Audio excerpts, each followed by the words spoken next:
Welcome, everybody.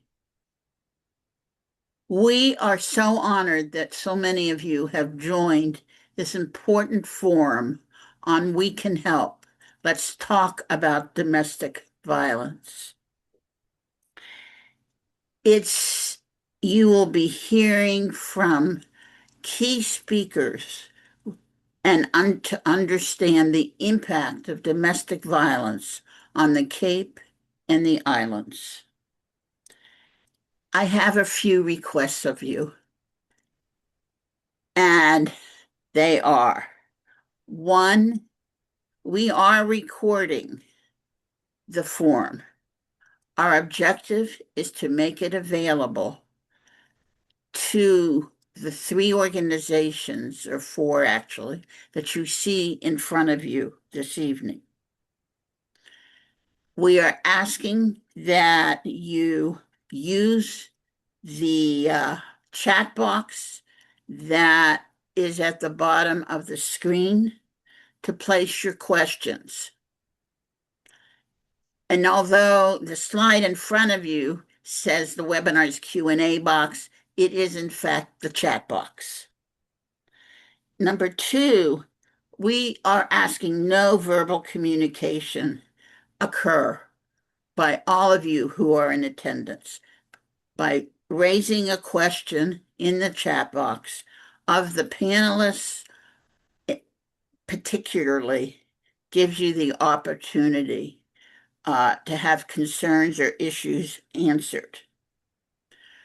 We recognize that all of you who are on here may have a different understanding, if not also experience, with domestic violence. In that regard, I am going to ask Beth Bowman to make a few remarks about our forum sponsors, who are the League of Women Voters of Cape Cod, We Can, and the Mass Family Advocacy Coalition, or MFAC. Beth will be talking specifically about understanding We Can, who has, with the others, been wonderful partners in planning this forum. Thank you, Beth. Sure. Good evening, everybody. I just wanted to, on behalf of We Can, thank all of our other organizations and all of you for being here tonight. I just wanted to say quickly that We Can, our mission is to empower and support Cape Cod women and build pathways to stability and self-sufficiency. We provide legal, financial, business, and personal development workshops and one-on-ones. And it's important that we wanted to be a sponsor because we both see this work every day in the women that we work with. We wanted to support our colleagues, Annie, Margie, and Lisetta. And it's part of our strategic plan to encourage us to look for other ways to advocate in the community. And so thank you, Eileen, and the rest of the planning committee. I'm looking forward to a terrific evening. Thank you. Thank you, Beth. To proceed with you, and in fact, Beth began to address, why did we do this forum? We did it because we recognize that domestic violence is a reality on the Cape and Islands, and it needs far more attention than it has attained over the years. So through this forum, it gives us a catalyst to understand and be educated.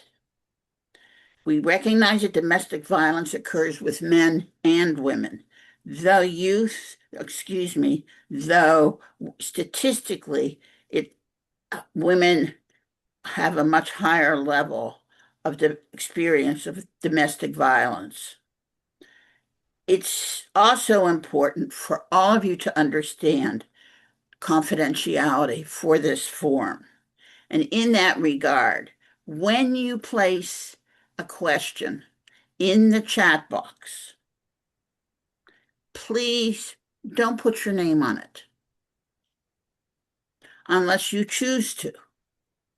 But overall, we're asking you to not do so. We will address questions as part of the forum's process. We know that there may be questions that we cannot get to in this 90-minute forum, And if we don't, we will follow up um, with Jen Neuroff, who has provided unbelievable technical support and whom you had emailed your registration to, her organization, that we can have the opportunity to get back to you with answers that may be needed for the questions you raise. We look forward to hearing from our three panelists and especially understanding as part of all of their presentations the role of police and the Barnstable District Attorney. We have resources that we have gotten from our planners, and they too will be made available and sent out after the forum.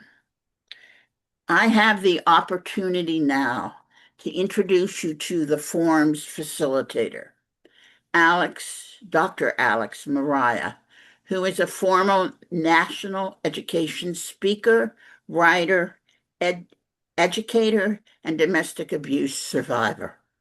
She is dedicated to inspiring and assisting women around the world. Having worked with her over the past 6 months, I can well assure you she is a gift to all of us. Thank you. Thank you.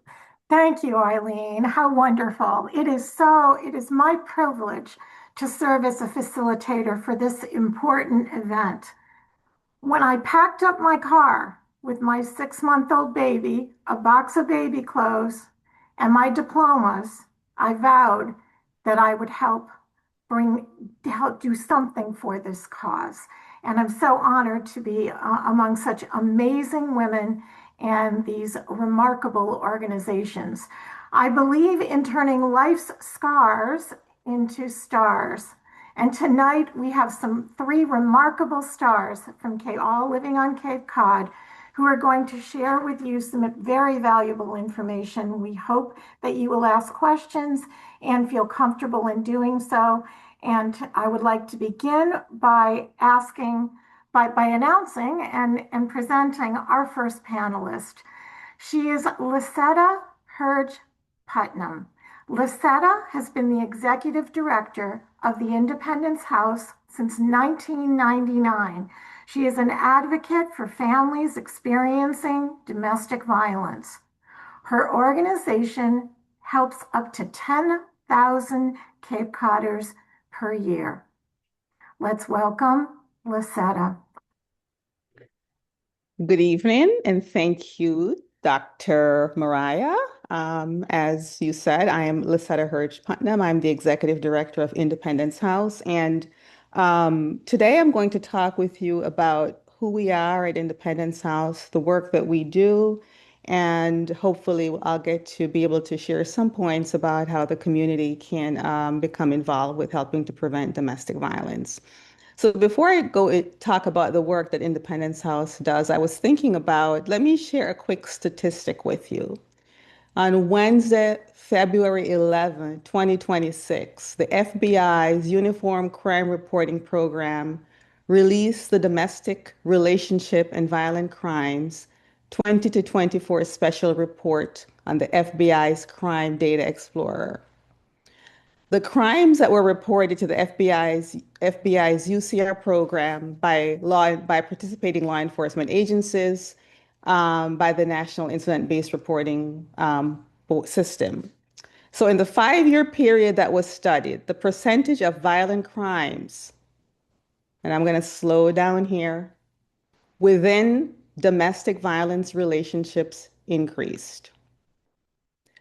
Law enforcement reported more than 11,000 domestic violence murder victims and an additional 1.1 million victims of domestic violence.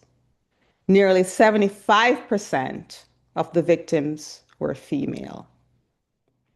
So I will share some more statistics, but I thought that was a powerful national statistics to start with. I don't like to give statistics a lot because that's a quantitative analysis of the number of women, but what it doesn't really show is the impact, how people are affected by domestic violence. deaths, injuries, broken bones, emotional and psychological scars, mental health issues. So, but I will share some more local statistics. So I wanted to share that to sort of make the connection about why Independence House exists and why we've been doing the work we've been doing for the last 40, since 1979. So Independence House was founded on Cape Cod by a group of women who at that time were visionary and said, look, women are getting killed here and they don't have a safe place to go. There's nothing for them. So those visionary founders who I always try to make sure I give honor to, because it is through them that the organization began with a table in a basement with a hotline. And today I have about 45 to 50 employees at Independence House. So all of our programs at Independence House, the work that we do, I like to say we do it from soup to nuts. And the work really is, we use an empowerment model and it's designed to tailor our work so there is no one size fits all for any survivor of domestic violence. I think because of our name, people think we're a shelter, and indeed we do have an emergency domestic violence shelter. Indeed, we do have transitional housing. Indeed, we do help with court advocacy. We actually have staff that are in the courts. We provide individual counseling groups. We offer services for children, teens, all across the lifespan. As many of you on this call, know that Barnstable County is the oldest county in Massachusetts. So we actually also interface with adults who are older and are experiencing domestic violence and may have experienced domestic violence throughout their lifetime. And we do community prevention, education, and outreach. So we really see our work as not about service, but about bringing about change in the community and in each person's life that might interface with us. We work with not only domestic violence victim, but we're also a rape crisis center. And so we work with sexual assault victims as well. And so it's counseling, advocacy, education, outreach, prevention, to put it in a nutshell. So that's our work. We actually have a website, which is independencehouse.org. And I could spend my entire time talking about the work that we do. We have a 24/7 hotline, and I only have a short amount of time, but I do want to share some more statistics with you and some Massachusetts statistics as well. So in 2023, a report from Jane Doe, which is the Mass Coalition Against Domestic and Sexual Violence, recorded 19 domestic violence homicides statewide.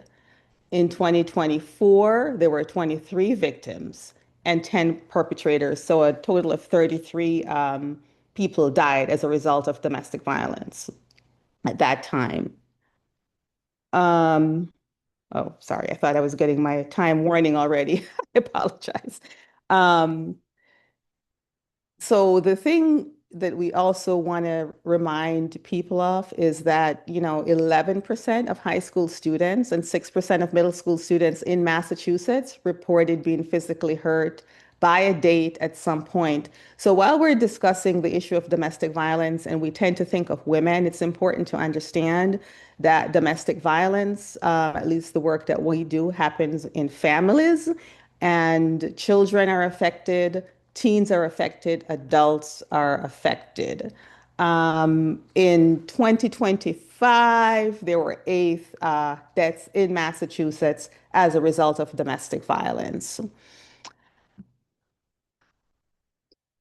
And I feel like this is an important statistics I wanted to share with the group. According to the National Domestic Violence Hotline, the presence of a gun increases the risk of homicide for women by 500%. That's a pretty alarming statistic. Nationally, about 15.5 million children in families where there is domestic violence. That's where they live. That's what they see nationally. And about 68% of youth witness violence perpetrated by a male in their home. And 50% of residents in emergency domestic violence shelter are children. Locally at Independence House, we served around 330 children in our Children Exposed to Domestic Violence program. So those are some of our statistics, and we know for a fact that in 2025, there were 860 active cases from reported in the district court for restraining orders. So domestic violence is alive and well on Cape Cod, as Eileen said in her opening remarks. So statistics are national, local, and statewide. So those just gives you a snapshot of the numbers that we're dealing with here, that women, deal with on a regular basis. And as Eileen said, men are also impacted by domestic violence, of course, but the majority of the people we work with are women. And even if men are affected, domestic violence is rooted in violence against women. It's a gender-based violence, and that is how it began because, women were property. So the work that we do understands this, where safety is paramount. People, women are at risk, and it's important that when we do work, the work that we do focuses on those risk factors that they face, helping them to keep safe. We don't say we can guarantee safety, but we say, okay, we can safety plan with you, and what is it that works for you, and try to provide those options. Uh, Domestic violence has been, as I said, we started about, in 1979, and we are really good, I think, as a community and as a nation in responding. But we're not always as effective in preventing something from happening. And that is where I think the work needs to go going forward. And that is what we hope for at Independence House, and that's part of our plan is to to work on prevention in a more focused way. We actually have an initiative called Pathways to Prevention that we are starting to work with Independence House, and the Pathways to Prevention program really wants to teach the community, and it's teaching the community about strategies that are evidence-based strategies that can actually help to prevent domestic violence. And those include, I'm just going to name two. There are at least six or seven. So among them, we want to teach about healthy relationships from a young age, not when someone is 25, although it's never too late. But what we want to do is to start with youth. And that can also help to prevent violence in the future. We also need to look at our societal norms that encourage and support violence against women. And one way to do that is to engage with particularly, we say male leaders. And one of those initiatives we've been doing for many years through the White Ribbon Day campaign, and that's where men take a pledge not to harm or hurt women in any way, but to also speak up if they're in the, like women, typically we wouldn't be in a locker room, but if a bunch of men are in a locker room together, and there's locker room talk that's happening, there can be some uh, addressing of that and discouraging that type of talk, because those are attitudes that help to perpetrate violence against women. Um, and another approach will just be to engage, influential people in the community to begin to speak out against domestic violence. And we do that, and we're continuing to do that. Because the more that we can change societal norms, I mean, if you look at some of the responses that have come out of like the Me Too movement, for example, there is more accountability that's being held these days. And so people are more likely to um, be aware of their own behaviors and try to make some changes in those behaviors when society holds people accountable, but also change the norms, looking at toxic masculinity. What does it mean to be masculine? And teaching people about communication and but the whole idea of domestic violence is really not the idea. Actually, domestic violence is about power and control. So we really need to help people to understand that is actually what is happening in domestic violence relationships and helping to, try to move those behaviors at the end, but we want to start at the beginning before it even gets to that point. So I think, I don't know, how am I doing with time? Do I still have? You're doing great. And you've given us some wonderful, wonderful information and points, Lisetta. We do have just a couple more minutes if you'd like to wrap up, and then I'll be introducing our next panelist. Absolutely. I can wrap up there. I am done, and we'll wait for questions. All right. Thank you so much. What you do is so very important. We greatly appreciate the resources that you have at Independence House. I would like to let the audience know that they can go online with independencehouse.org, also independencehouseteens.org. And you can reach Lisetta if you'd like to talk with her privately. I know she'd be happy to talk with you at 508-771-6507. Thank you so much for your expertise. We will come back to you with questions during the question and answer period, Lisetta. Thank you. And now we have another star.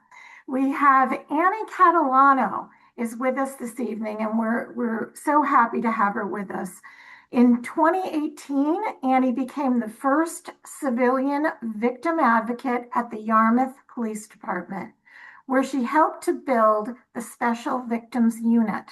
She assists victims of violence with safety planning, and she refers them to support services in the community. Welcome, Annie. Thank you, Alex, and thank you everyone for being here. Thank you for having me. I'm very honored to be able to share a little bit about what I get to do in my job every day. I feel so grateful to have this role, so I'm really excited to be able to talk about it here with everyone tonight.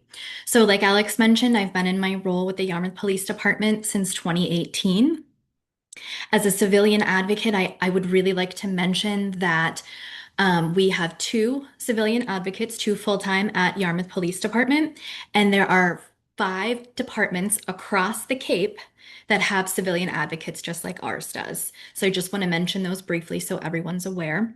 Falmouth, Mashpee, Barnstable, Dennis, and Yarmouth. So there's a little group of us.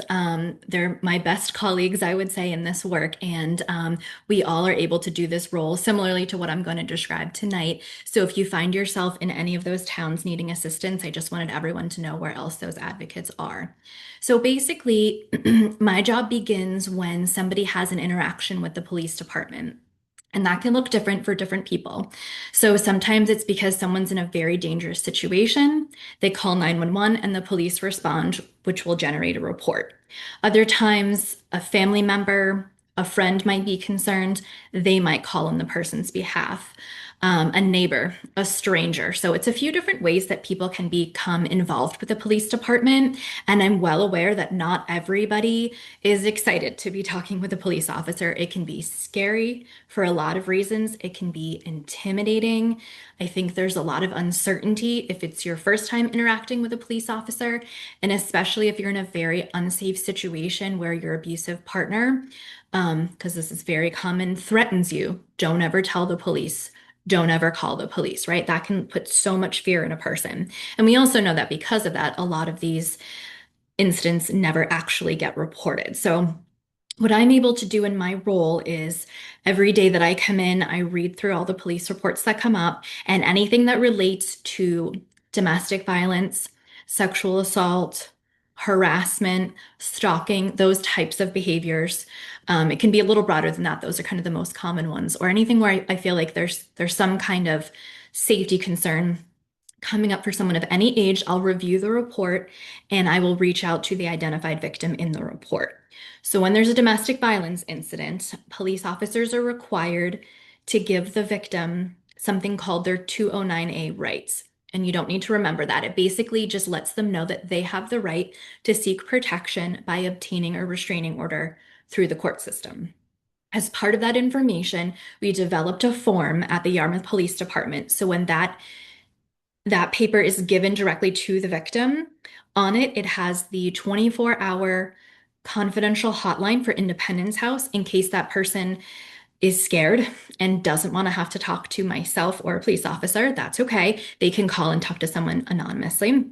And it also has a place with my information on it, and it lets them know they're going to receive a call from me, and it asks for a safe number for them to call, that I can call them on. So for some people, they don't feel like their phone is a safe number. So they might leave their work phone, they might leave their mom's phone, things like that. So I'll just call whatever number is provided to me, usually the next day or the next business day. And I start at a very basic level. When I'm interacting with somebody over the phone, it's essentially cold calling, which can be uncomfortable, but it's the place where we have to start right now.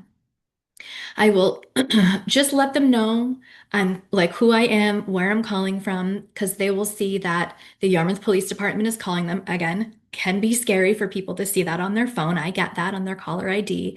So I really just say, I understand you spoke with some of our officers last night at your home, and I'm calling to check in and see how you're doing. That's typically how I start the call, as a way to just let them know nobody's in trouble. Nothing is necessarily wrong. I'm just looking to check in with you today. And often that will just start the conversation for people. I am fully prepared to get responses from people where they hang up on me, they have no desire to talk to me, they're telling me I got it all wrong, nothing happened. Great, that's fine. I just thank them for their time and let them know they can always call back if they ever need anything. And I can say that over my time there, I have had some people, I've called them upwards of 10 times, and they've told me every time, nothing's wrong, you don't need to call me. And the 11th time, they call and say, now I'm ready for help. So that's why I always try to thank them for their time and let them know they can always call back, even if they tell me one day that they're fine and they don't need any help. So I also will say that there are times when a phone number doesn't work. I'm not able to leave a message because the voicemail is not set up or the voicemail is full. So I just do my best and make as many calls as I can every day. And I would say probably if I make 10 calls in a day, that maybe 2 of them will be successful. And successful meaning I get to have an actual conversation with the person and feel like I'm able to get to a place where I can assess their level of safety and make any referrals that they might need. That's the other big piece of what I do on a daily basis. So their physical safety is our number one priority at the police department. So making sure that that piece is addressed before anything else. Once that piece is addressed, I'll make referrals to social service agencies across the Cape. I would say for sure, Independence House is my number one referral for people. The counseling is a big piece that I really highly suggest to people, because not only is it free, it's confidential, which are the best pieces, but I always encourage people to reach out, because it's an unbiased person with the knowledge and the skills to support you when you're going through a difficult situation, such as a domestic violence relationship, because we often will have people in our lives who love us and care about us, but they might have an agenda. And the counselors at Independence House do not have an agenda. Their focus is the person in front of them at that moment, meeting them where they're at and helping them navigate the emotional ups and downs, helping them understand and build safe coping skills, and helping them with their safety planning at the very least.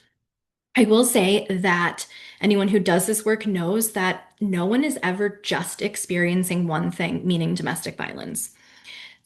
Whenever I ask people what sort of services they need, or I try to suggest some options, there's always other struggles that people are having. It's not just the physical or emotional violence.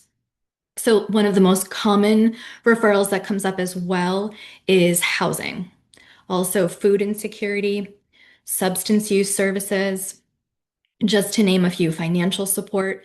We Can is another one of my main referrals for people because, again, they provide so many services. We've heard about all of the great services both Independence House and We Can provide tonight, and I'm sure more will come up in the question and answer as well.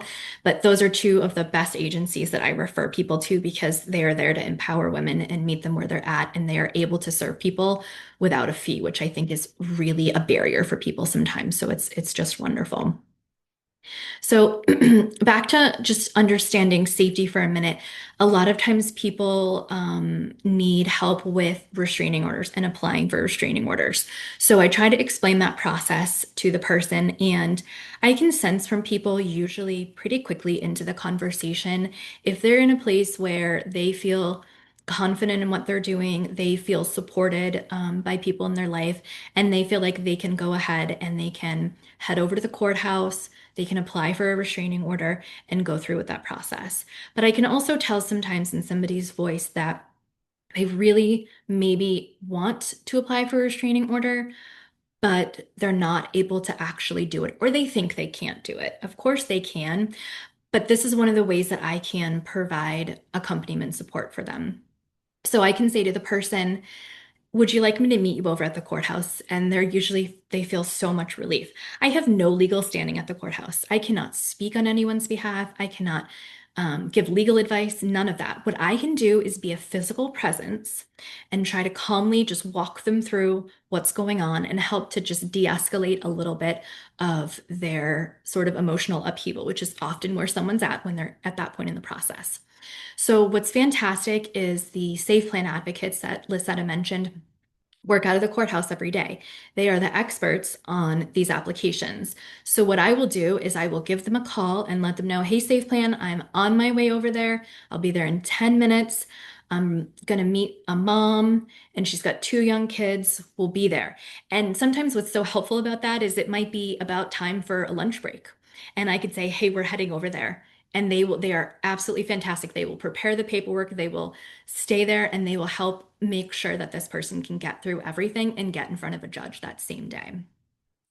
I just am able to sit there with the person. That's all I can do. And it might seem like not a lot, but the feedback I always get is what a difference it made. And they felt like they weren't able to go there, but they were able to make it through because I was sitting next to them and also explaining the process. Another part of what I do is explain the judicial process because it is very confusing. I feel like if you are not someone who's been through law school, who doesn't work in the system, it is a confusing process. So I try to spend time explaining to people how it works so they understand all the complicated jargon that's involved, and they know what their rights are and they know where they need to be and when, I think is really important for people as well. So something else I've done since starting at the police department is establish our special victims unit. So what that essentially entails is our work with myself, our other advocate, and our detective who handles the high risk special crimes. Because these tend to be more of a sensitive nature, looking at child abuse, sexual abuse, elder abuse, things like that. And these cases can tend to take years to go through the criminal justice process. And what we were finding is that someone would make a report, and 4 years later, their case would come up for a trial, and the detective has potentially lost contact. The district attorney's office could have lost contact with that person. So why we've designed this model is to be able to stay in constant communication with the identified victim and or the family. And that also looks like making updated referrals to any social services they may need along the way, and just continuing to check in with them and support them through that process. So another way I can provide accompaniment support is by sitting in on an interview with the detective. We have a special victim-centered interview room at our department so that it feels just a little bit more comfortable, and it's myself, the detective, and the victim while they're telling their story. I will check in with the victim after the detective has completed their investigation. I don't get involved in that piece. I'm just kind of quiet in the background and then check in and just make sure, is the person sleeping? Are they eating? Do the kids have what they need? Are they going to school? And just really being able to follow up on those specific pieces. Sometimes also when there is an actual trial that's happening, I will be with the victim during that entire process. It can be very intimidating to have to testify and to prepare for that testimony with the assisting district attorney assigned to their case as well. I'm also fortunate to have great communication with the victim witness assistants at the courthouse as well. Again, we all work as a team to be able to support that person and surround them with all the information and resources that they need as these trials are happening as well. Another piece is when we have children who are sexually abused or have witnessed extreme amounts of domestic violence, they are not interviewed at a police department like adults are. They're taken to the Cape and Islands Child Advocacy Center, is also known as Children's Cove, where they have a specially trained forensic interviewer who will conduct that investigation. And I attend all those interviews with our families to be able to sit with the parent who brought the child in and just check in with them. Say, how are you doing? What do you need? What kind of questions can I offer? Because I'm there as part of our multidisciplinary team. And I work closely with the staff at Children's Cove, but it's also nice just to have one more person on their side checking in saying, I know yesterday was a big day for your kiddo. Like, how did they sleep last night? Were they able to go to school today? Those kinds of things, just kind of checking in and seeing what it is we can provide to try to make everything better for that identified child who's been through a traumatic incident. Additionally, I attend community meetings on behalf of the police department when appropriate. So we have a Cape and Islands domestic violence high risk task force where we address the most high risk cases. And that includes several organizations, the district attorney's office, the sheriff's department, the probation office, the probate and family court, Independence House, all of those entities. So we can say, this is a very, very serious case. Are we doing everything we can for this victim? What else can we do to keep them safe? Annie, thank you so much. I'm going to just interrupt to say we've got about 1 minute for you to wrap up. You've given us such valuable information. I appreciate you wrapping up for us. Okay, thank you so much, Alex. Yep, I'll wrap up real quick here. So I will help anyone that can find me. I am happy to answer questions. I do not have confidentiality. So if somebody wants to call me and ask questions and not share their name, I'm happy to just walk them through what something might look like. For example, making a police report, what that could look like if they've never done it. As I understand, not everybody wants police involvement, and I'm happy to be clear about that. And I also do a lot of events like this because I think it's important for the word to get out about what resources are out there and what the help is out there. As much as we can do it, we have social media campaigns at the police department explaining this information. And I try to help train not only law enforcement, but other professionals as well, because I'm very passionate. If it's not clear yet, I'm very passionate about the work that I do, and being able to help people is my number one priority every day. So thank you so much for having me. And I look forward to be able to answering some questions later on this evening. Wonderful. Thank you so much, Annie Catalano, and we will come back to Annie as well as the other panelists with questions shortly. Right now, I'm just going to quickly turn to Eileen Elias, who's going to say just a few words before I have the privilege of introducing our last panelist, and then we will move on to questions and answers. Take it away, Eileen. Thank you, Alex, and thank you also so far to Lisetta and to, excuse me, and Annie for terrific panelist presentations. What I want to just say to you is I'm reminding all of you who are attending, do place any question in the chat box. We look forward to receiving your questions and being able to address them this evening. Number two, and regarding confidentiality, if that's a factor and where you are concerned about putting a question in, please know, as I stated earlier in my remarks, you don't need to identify your name. In fact, we don't want it in the chat box. And that confidentiality is a major factor that we've been sensitive to. And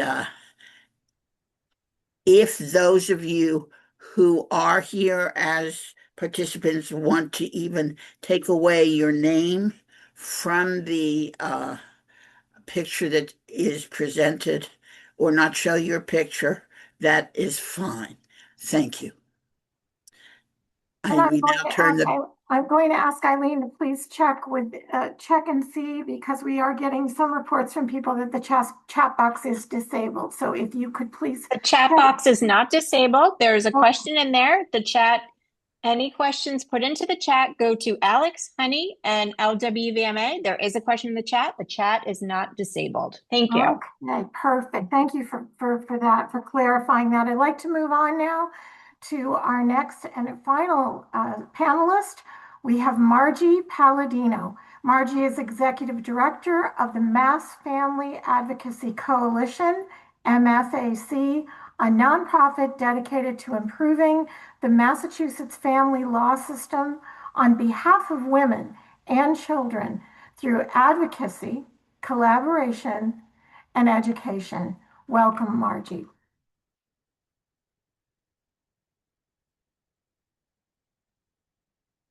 See, here I am. Hello, everyone. I have to say it's an honor and a privilege to be here tonight with all of you. And I want to thank you so much for taking the time out of your busy day and evening, I'm sure, to hear about this important topic. And I don't live on the Cape, and I have to say I am envious of the resources that you have on the Cape. Hearing both Lisetta and Annie speak about what they do and provide, and I do hope that if you know of anyone struggling or going through it, that that you reach out because the resources are there for you, and people do care. So thank you for having me. So my overall topic today is how to advocate for better domestic abuse laws and court processes. You hear about the issue of domestic abuse around you a lot, whether it's on the news. Lisetta referred to some pretty striking data that is quite frightening. It could be a friend, it could be a family member, or possibly it could be you. And we've had many people, many women who have gone through the process and have come back and wanted to do something about it to help other women so that they don't go through what our women have experienced. So the question is, how can an ordinary community member make a meaningful impact in improving the laws and the court system for domestic violence survivors? The most important action you can take, and I can't stress this enough from my own experience, is to join forces and speak out together. And I say this for three reasons. First of all, there are patterns. Everyone thinks their experience or observations or stories they hear from friends or family are so unique, but there are patterns. There is a playbook for abusers, and there are systemic problems in our court system. And when voices are singular, they can be dismissed as an isolated issue or anecdotal or a one-off outcome. However, when stories align, patterns emerge, and reform is harder to ignore. The second reason you want to join forces is that it reduces the risk that individuals, especially survivors, face when they raise concerns alone, that they won't be believed. Systems are more responsive when the message comes not from one person who can be marginalized, but from many who reinforce each other's credibility. And the third reason is that real reform requires sustained, coordinated pressure, not isolated reports or incidents. When community members come together, the message changes from an individual case to systemic problems that affect public safety and justice.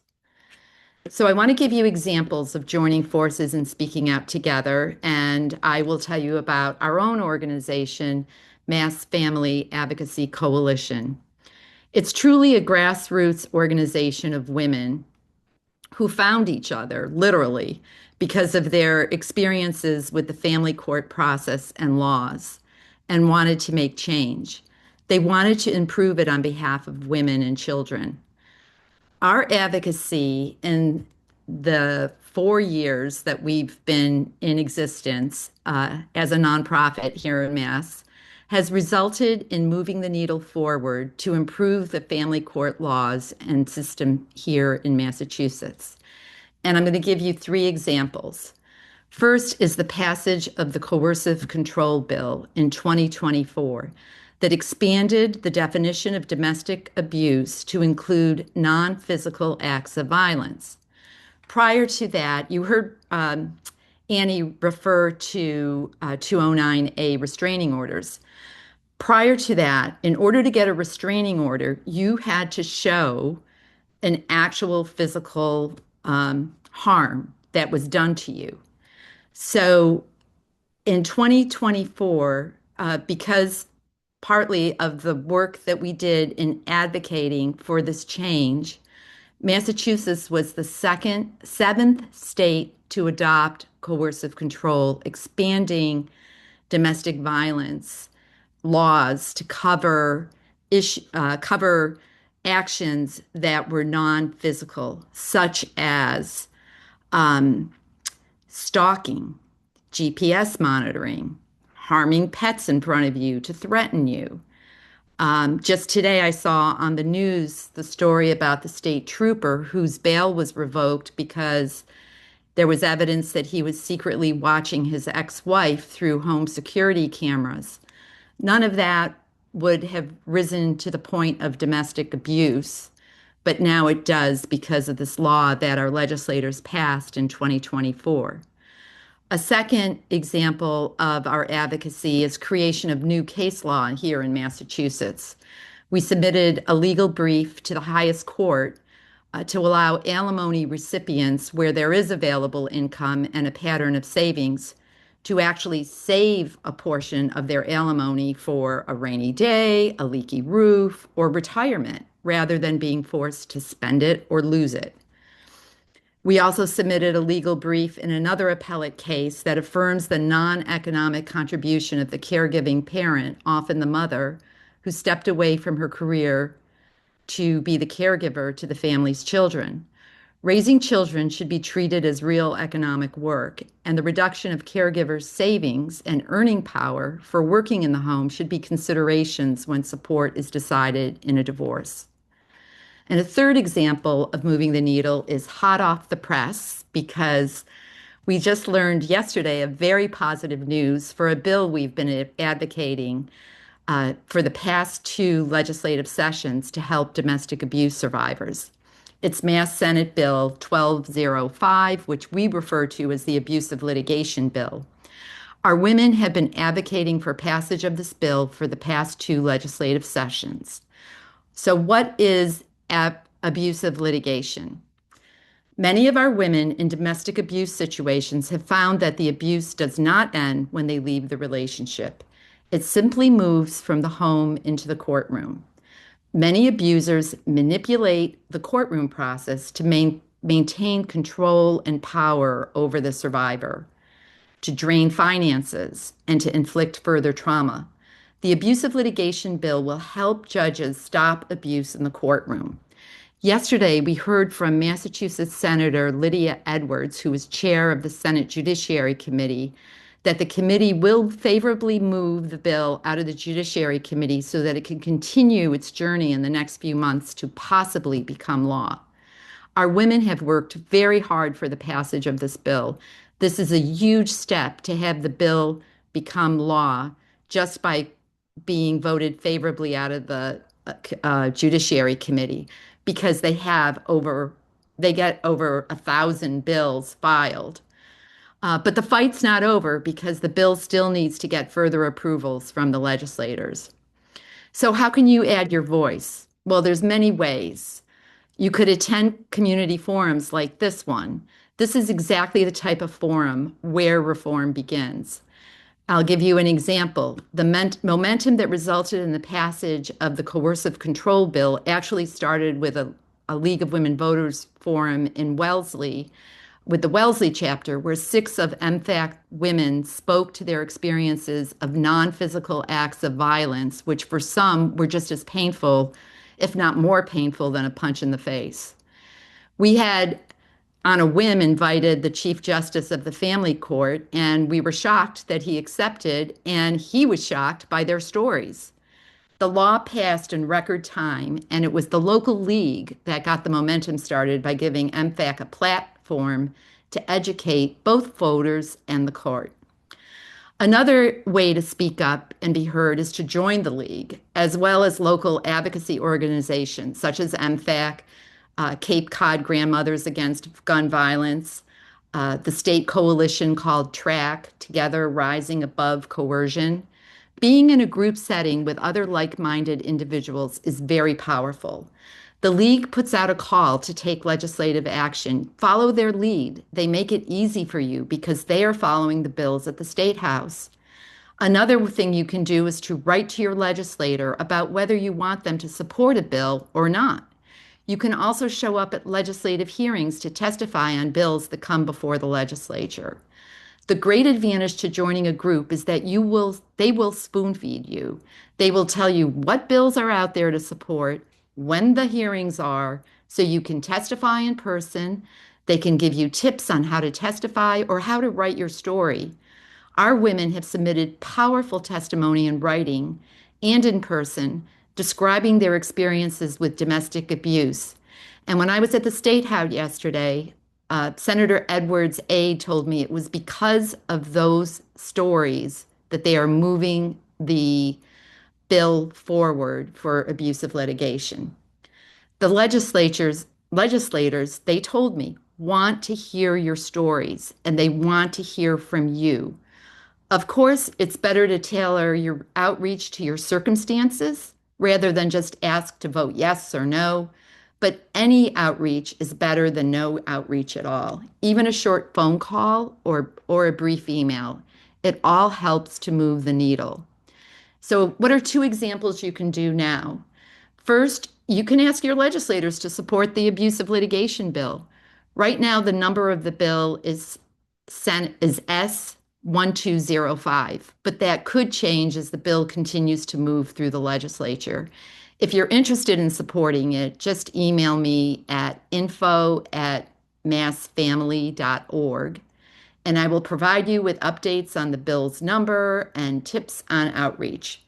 The second action you can take is that you could vote yes on the referendum on the ballot this fall to uphold the Act Modernizing Firearms Laws, which was passed in the last session, which the State League followed and supported and did a lot of work to help with that passage.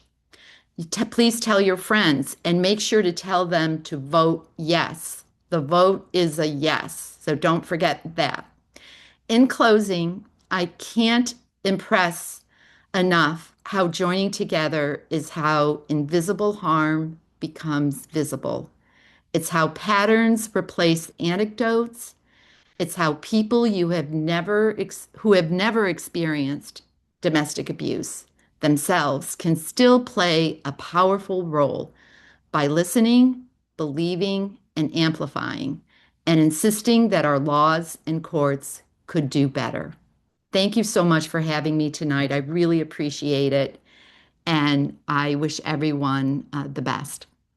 Thank you, Margie. Wonderful, great information, and we will come back to you shortly with a question. I'd like to start the question and answer portion of the forum with going back to Lisetta from Independence House.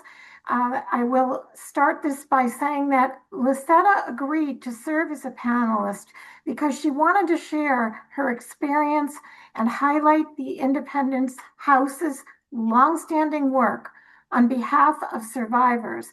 With that, a very common question that Lisetta gets when people, will talk with her about this, or in confidentiality, they will send her something just to see what her opinion is why doesn't someone just leave the domestic abuse relationship? And why do they often go back? Turning this over to Lisetta. Thank you. So, my answer always is that's the wrong question. The right question is why is she being abused? However, I will answer the answer to the question is there are many reasons why a victim or survive we prefer the term survivor doesn't leave.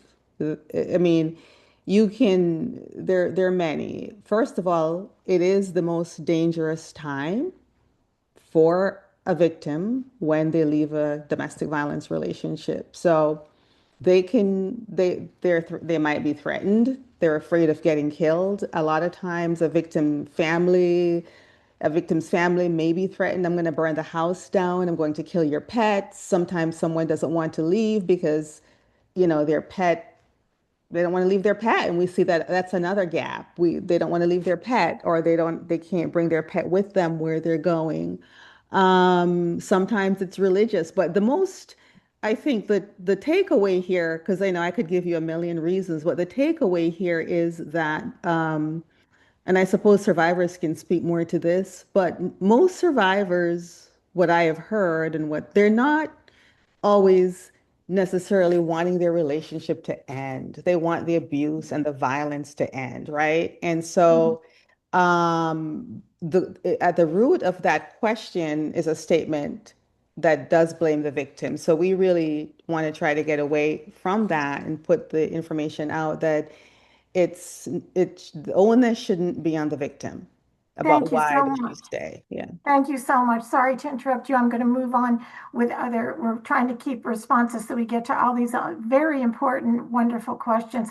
Over to Annie Catalano, a common question that she's asked, and I will share her reason for wanting to be on this domestic violence, in the domestic violence forum this evening. She agreed to be part of this panel because she wants all survivors to know there is always help and support out there.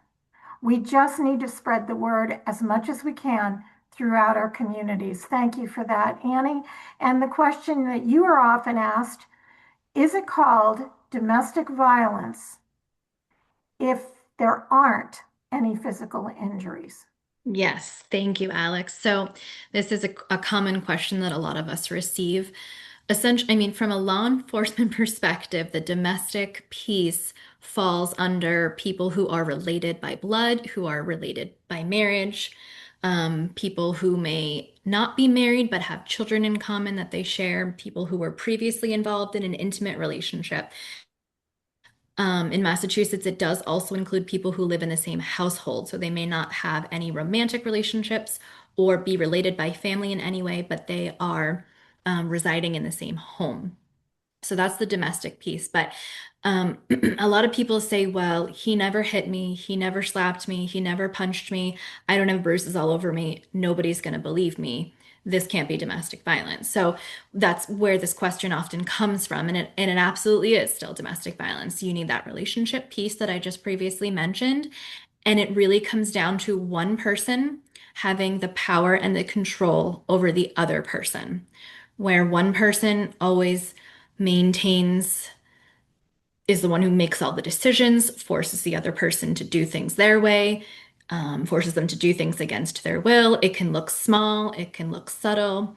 It may not be happening every day, it may happen every hour. So it looks different for every person, but you absolutely do not have to have any physical violence or physical injuries of any kind to still be considered domestic violence. Thank you, Annie. All of your responses are wonderful, and we do appreciate everyone's expertise. Moving on to Margie Palladino. Margie agreed to serve on the panel because the individual cries of domestic violence survivors and their children have gone unheard for too long. By coming together, our collective voices can finally be heard and drive meaningful legal reform. Margie, the question that you are often asked, what are the weakest what are the weakest parts of domestic abuse laws and processes? Well, unfortunately, I would have to say that it's the court system that is the weakest. I find that, as I said at the beginning of my talk, the resources that are available are incredible. And the support that Annie provides is amazing. You're very lucky to have her. Um, the police, the police in general do what they can to I feel do what they can to protect survivors and believe survivors. I think the issue becomes when it gets to court, what happens. And that's why we've been working so much on court reform. And a lot of it has to do with education, educating the judges as to what the new laws are. I mean, Annie explained to you what coercive control is beautifully. And the thing is that you want the court, the judge who's going to have that decision whether to issue that restraining order or not, to have that same understanding. And so we're working on it. We're working on educating the judges and getting better judges that are more open-minded and understanding of domestic abuse, and to help change the laws, for example, with coercive control, where you no longer need just physical violence. It can be non-physical too. All right, wonderful. Thank you so much for that, Margie. We will come back to you. Lisetta, another common question that you are asked, how does domestic abuse affect children in the home if they don't witness it? Yeah, so I think we'll hear survivors sometimes say, well, they don't know what's going on. They didn't see it. But the fact is that all the research shows that even if a child is in the other room, or if there's domestic violence happening between the parents, it does impact children. And what we find is that as adults, children who witness domestic violence or who are exposed to domestic violence at home, now there's data that shows that these children as adults end up with more health problems, chronic health problems. It could be diabetes, high blood pressure, heart disease. But if we roll back even further, younger children, like teenagers, for example, the impact on them, we might see risky behaviors from those teens, running away from home. So they're just maybe not doing so great in school. That also applies to children who are younger than teenagers. So, say up to, the 7 to 11-year-olds, lots of inattention, maybe not doing so well in school, emotional and psychological issues. So, um, that research is well established, and it doesn't matter if the child is in the same room, if they're in the next room, or it happens in the car. It is an impact, and that's one of the reasons why we actually have a children exposed to domestic violence program, and we're not the only ones. There's a lot of organizations that do domestic violence services well, I think we're probably one of 5 that actually offers that programming. I think when the domestic violence work began, which I've been involved with for a long time, 40 years, or well, maybe 30 years or so, the focus was more on the woman, which is how we understood that's what it needed to be. But then as time went on, there was a greater understanding that these children are also impacted. So for anyone that thinks it doesn't matter, it does. All right, thank you so much. That's wonderful information, Lisetta, and I thank you for your expertise. I'm gonna pose the next question, and let's gear it toward Annie. What's the first step, Annie? And then the others, if you have something to add to the response, we'll turn it over to you as well. But what's the first step if someone is currently experiencing domestic violence in their home or anywhere where they are at? So I would say a couple different things. If the person is looking to establish safety, if his physical safety is a concern, I mean, we always offer to call 911 immediately and the police will always respond. Not everybody wants that. Not everybody feels like that's the best option for them. If somebody is just looking for support and information, I would always recommend the 24-hour confidential hotline that Independence House has, because that is always going to be answered by a trained counselor that can provide support and guidance 24 hours a day. They're always going to be there. If somebody's looking to have an intervention, like have the police come to have the person removed because there's a physically violent situation happening, or they feel like there's danger to themselves or to their children, again, they can always call the police. And I understand that that's not always somebody's number one choice that they want to make. Also seeking counseling to be able to understand what's happening, because I think when you are living in an abusive relationship, you do not always understand what's happening. You don't always see the risk, or you don't see that there's a way out, or you don't know that there's other options out there. So reaching out to any one of us that have kind of shared our resources here tonight, be able to understand what your options are and where you can go from there. There's not one answer or one size fits all, as Right. that I had mentioned earlier this evening. Okay, Annie, to piggyback on that, what if someone's confused about whether to call the police or call a private attorney?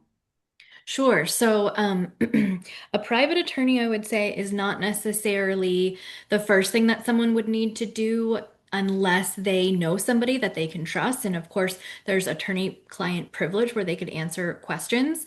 And usually, when you call the police, I think it's really important. I want to emphasize that people, if they don't know this already, the way the law is written in Massachusetts, when there's a domestic relationship, as I previously described, and there's physical violence happening, the police are going to arrest the person they identify as the primary aggressor. So sometimes when they come, they separate the two people, excuse me, and they will ask them questions about what happened, but also both people could have injuries on them. So the officer has to determine who is the primary aggressor in that situation. And that's the person that's going to be charged with the crime, because sometimes someone's being held down and they're trying to fight for their life and they end up scratching the person. So they might say, well, she scratched me, you should arrest her. But it's really up to those officers who are hopefully well trained and they have lots of support. At least in Yarmouth, we have multiple officers responding with a supervisor to every one of these incidents, to be able to work together to identify who that person is. And that would be the person that would be arrested in the moment. Okay, thank you, Annie. We may piggyback again, coming back to you. Lisetta, does domestic violence affect children in the home if they don't witness it? Yes, they do, and I think I indicated that in my response just now. Again, it's not the seeing, it's the hearing, it's the tension that happens in the home. It's knowing that, you know, I'm going to say in most cases, mom isn't safe, so they're not feeling safe. So it's really it's not about seeing it, it's about hearing it, and seeing it, of course, matters, but hearing it also is just as critical. And when domestic violence is happening in the home, which is one reason why some of the work that we do, we often hear from moms sometimes that they don't feel good about their parenting because they blame themselves for the abuse. So I say that to say all of those things actually are transmitted and transferred to the child. So there's repair work that needs to be done normally in those situations as well. Thank you so much. That's very, very important information. All of this is. Let's turn to Margie and flip gears just a little bit here. Margie, is abusive litigation a form of domestic abuse, and how can we stop it? That's a common question that we understand you are asked. Yes. So, as I mentioned in my talk, abusive litigation is the continuance of the abuse in the courtroom, and it's I'm just amazed at the number of and it's women that experience this, because often it's the breadwinner who typically, it is a very gendered issue, as Lisette has said.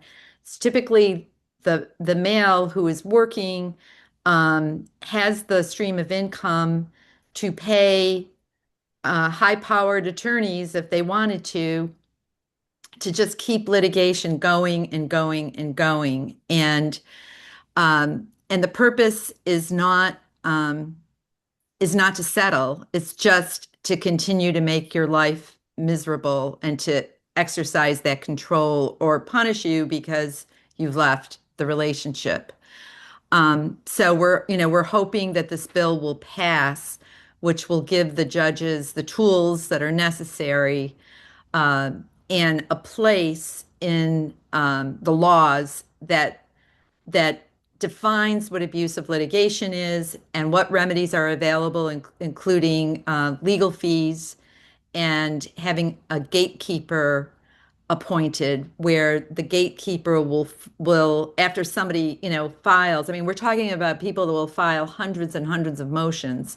Like at some point, they'll go before a gatekeeper instead of dragging the survivor back into court, having her to have to pay her attorney, et cetera, and waste a lot of money, and have the gatekeeper decide whether it's a good faith motion or not. So we're really hoping that this passes, because it is a major problem, and it's bankrupting families, not Yeah. only the women. I mean, Mhm. it's taking away college accounts for Yeah. children, and retirement savings, and food off the table. Unbelievable. It is Just unbelievable. just from a personal standpoint, I will share, even though I am the facilitator, I will share that I did have to sit in the courtroom and have the judge say to me that I should stay with him and go Mm. to counseling so that he doesn't do this to someone else. Oh. And my lawyer whispered in my ear, "Do not react." And for me, that was very hard for me not to react at all. Oh, I'm so sorry. So I absolutely can relate to what you're saying. And so many people now in this day, right now, at this time, are still hearing that kind of message, which is just terrible. That's still happening. We do have a question, I believe, for you, Margie, from Lisetta. And then I do have another audience question I'd like to pose. Okay. Thank you for sharing that, Alex. And as you can see, I reacted, but really, it was a comment that I wanted to make, Oh, which please is do. that Thank you. one of the gaps that we also see is that even with access to the court, we find that many of our clients don't have access to legal representation because they don't have money. And so we have actually tried to remedy that a little bit at Independence House. So clients need representation. Going to court without representation Mhm. is it's terrible, and many of our clients experience that. So I just feel like that's something I want to lift up. And even though there might be resources in the community, some people fall between the cracks and they don't qualify. So just wanted to say that. And Yes. can I just add Yeah, that please I do. completely agree with her, and that is, another area that we have been trying to move the needle is, you know, uh, representation that is affordable. Hmm. Because the problem is that the pro bono, for like free legal services, uh, the threshold is so low, Hmm. or actually so high. Like Yeah. it's only, I think something like $16,000. Yeah. Well, most Very. people, yeah. And then the people that like make 50, 60, even 70, 80, They thousand don't qualify. dollars, it's still really hard to afford an attorney. Hmm. And there's not enough pro bono attorneys out there that will take cases for Mhm. a reduced amount. Hmm. It really is a problem. It you, really is a Margie. problem. Yes, Alex, definitely. can I just jump in? One more thing Sure, I just want to mention, as of course. Margie stated, someone could file 100 motions in one case.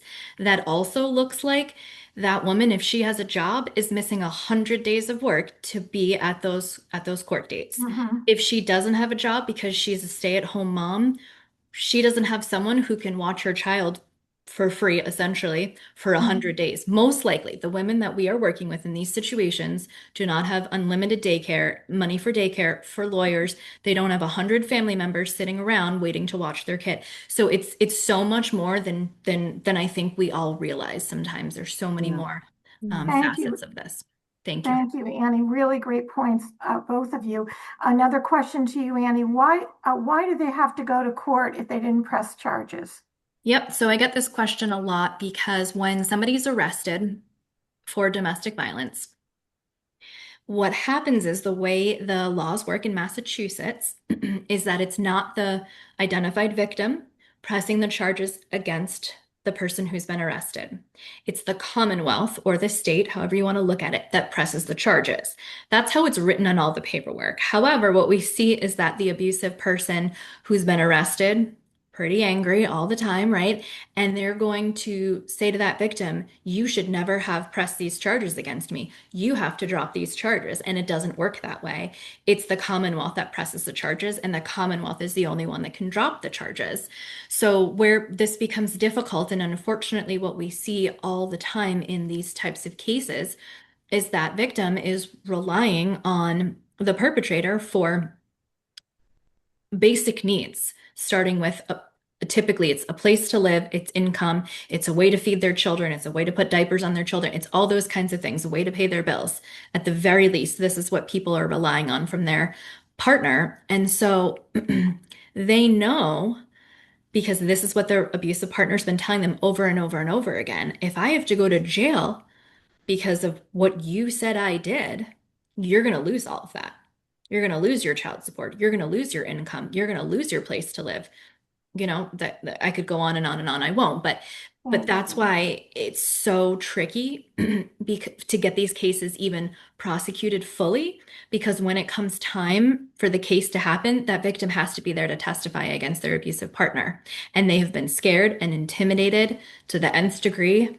And so what they often do is take a marital privilege, or they choose not to testify against the person, and then the case gets dismissed, unfortunately. So that continually sends the message to that abusive person is, I'm never going to be held accountable.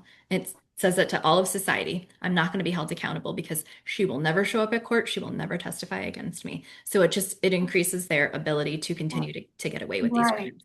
Okay. Thank you for sharing that. That's firsthand experience I know that you've had with the people that you work with. From the audience, how can we elevate this conversation across Cape Cod? And what does coalition building look like?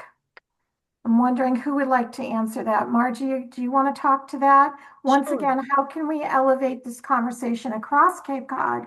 And what does coalition building look like?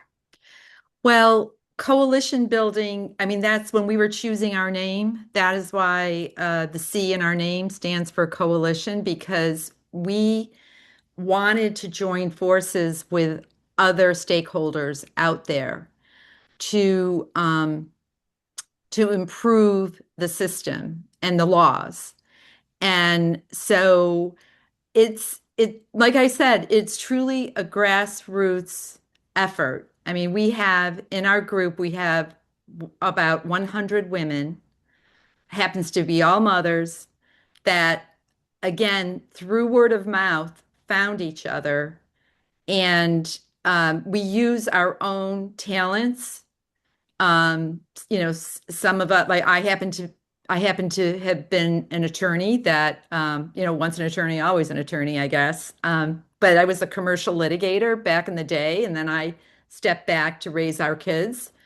We have women that are have their masters in public health. We have doctors. We have, at all socioeconomic levels, and everybody just brings their talent to the table. And the biggest talent really is the stories, your experience that you had. And we figure out ways to say those stories so that they actually get heard.